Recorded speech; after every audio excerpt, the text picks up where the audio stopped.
a Lei da Anistia, o preço do esquecimento em 28 de agosto de 1979. O Brasil assinava um dos documentos mais controversos de sua história recente, a Lei nº 6.683, conhecida como Lei da Anistia. À primeira vista, parecia um gesto de reconciliação nacional, mas por trás da promessa de paz, escondia-se um pacto de silêncio. Para entender o impacto dessa lei e por que ela ainda gera tanta polêmica, menos precisamos voltar no tempo. 1964.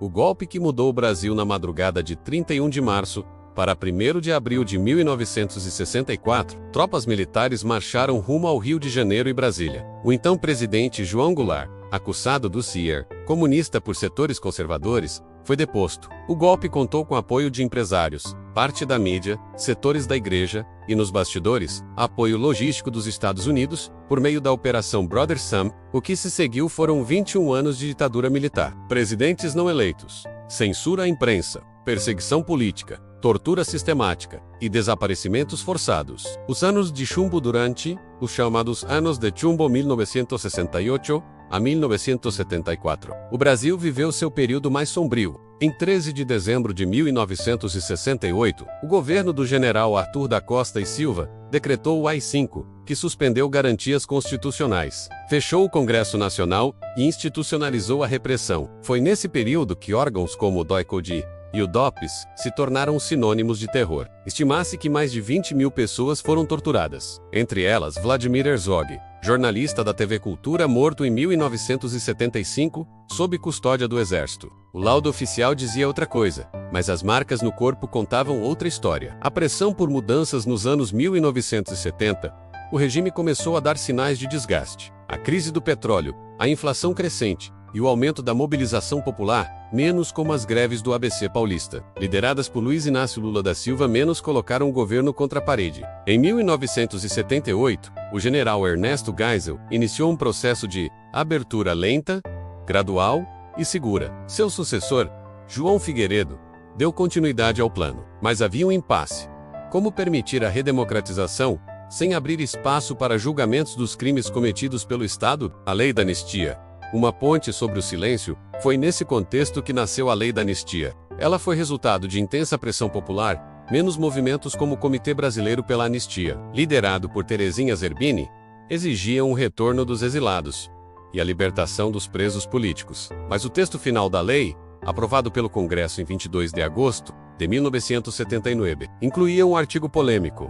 A anistia também se estendia aos agentes do Estado que cometeram crimes conexos aos crimes políticos, ou seja, torturadores, assassinos e mandantes de desaparecimentos forçados, foram perdoados. O legado da impunidade enquanto países como Argentina, Chile e Uruguai revisaram suas leis de anistia e levaram militares à justiça. O Brasil seguiu outro caminho. Em 2010, o Supremo Tribunal Federal decidiu, por 7-2, que a lei da anistia era válida e não poderia ser revista. A decisão contrariou recomendações da Corte Interamericana de Direitos Humanos, que condenou o Brasil no caso da guerrilha do Araguaia, onde mais de 60 militantes foram mortos ou desapareceram entre 1972 e 1974. A Comissão Nacional da Verdade somente em 2011, sob o governo de Dilma Rousseff, ela própria vítima de tortura durante a ditadura, foi criada a Comissão Nacional da Verdade, CNV.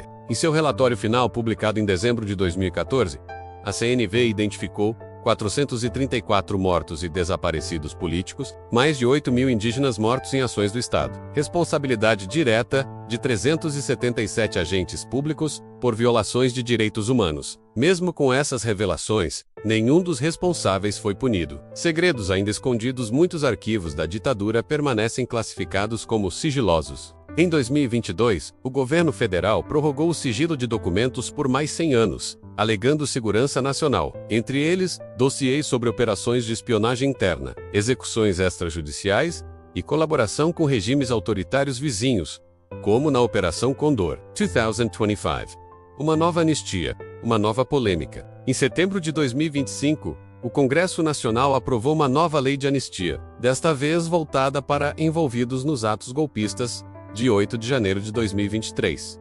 A proposta, apoiada por aliados do ex-presidente Jair Bolsonaro, busca perdoar militares, políticos e civis, condenados por tentativa de golpe de Estado. E aqui surge uma contradição histórica. Muitos dos beneficiados pela anistia de 1979 se opuseram à nova anistia de 2025. Por quê? 1.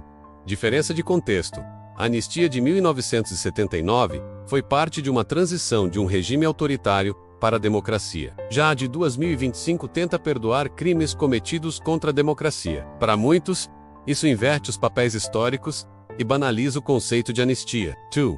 Medo de equiparação. Militares e setores conservadores não querem que os réus de 2023 sejam vistos como perseguidos políticos, como foram os opositores da ditadura. Isso ameaça a narrativa construída em torno da anistia de 1979. 3. Preservação da imagem institucional. A cúpula das Forças Armadas teme que a nova anistia associe a instituição militar a um projeto golpista. Generais como Braga Neto, Augusto Heleno e Paulo Sérgio Nogueira estão sendo julgados. Uma anistia ampla poderia parecer confissão de culpa coletiva. 4.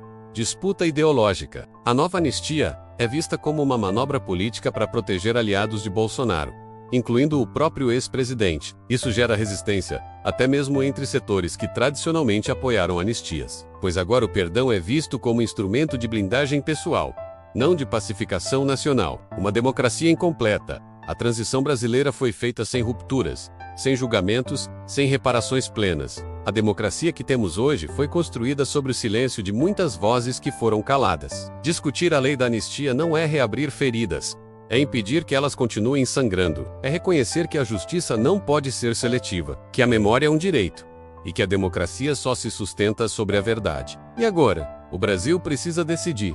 Vai continuar varrendo seu passado para debaixo do tapete ou vai encará-lo de frente? Porque só entendendo nosso passado, podemos construir um futuro verdadeiramente democrático. Se essa história te tocou, compartilhe este vídeo. Deixe seu comentário.